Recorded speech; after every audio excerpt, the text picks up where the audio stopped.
If we're being honest, society really looks at our race first and the different cultural and traditional things that come with society's perceptions of our race. So for a lot of Asians, especially Asian women, our culture and a lot of society's interpretation of our culture is that we're very peaceful people, or that we are very quiet and timid, and especially as women, that we won't be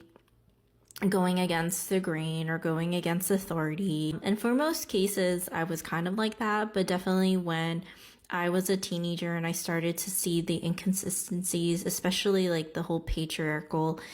system when it comes to Asian culture, and how I really didn't agree with the unfairness of how I was treated versus my brothers, I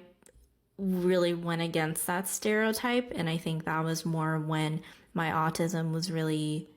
coming into play because of my social justice and kind of my black and white thinking from being autistic, and like the logical and rationality of wanting to know, why am I being treated differently from my brothers, and my parents really not having an answer except for that's just how it is, and that I need to just follow those rules without having any clear explanation why. But because of our cultural background, and then also how society deems or sees Asian people or other minorities of race, and how we should be, if there's a very apparent autistic trait being shown in society, or that we're portraying, in most cases, that is not going to be the first thing that comes to mind for people.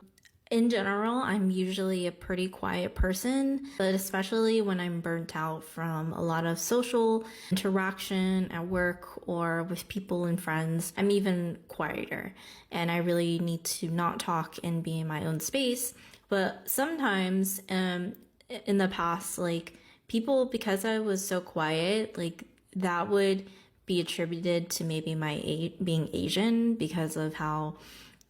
society's supposed to deem Asian women as quiet and timid. And so even though I was portraying more autistic traits during those times, a lot of the times it would be overlooked because I was an Asian woman. I excused like my quietness as like, oh, maybe it is just because I'm an Asian woman and I'm quiet and I'm supposed to be this way. But because I was so very quiet, and a lot of the times, even when I was younger, I had like issues with selective mutism and really didn't like talking or interacting with people at all. And even when I got older and I was especially quiet in a lot of social situations, and people kept bringing that up, that's when I started to suspect, okay, I don't think this is culturally I don't think I'm quiet because I'm Asian. I think something else is happening. And so I think a lot of the stuff goes into play in intersectionality when I start to go through the different identities of myself,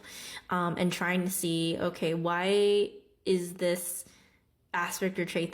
or behavior that I'm portraying not fitting in with the identity that I have been labeled from society or see myself as. And it wasn't until I've realized and was diagnosed with autism that I truly saw all the different identities and behaviors come together and make sense.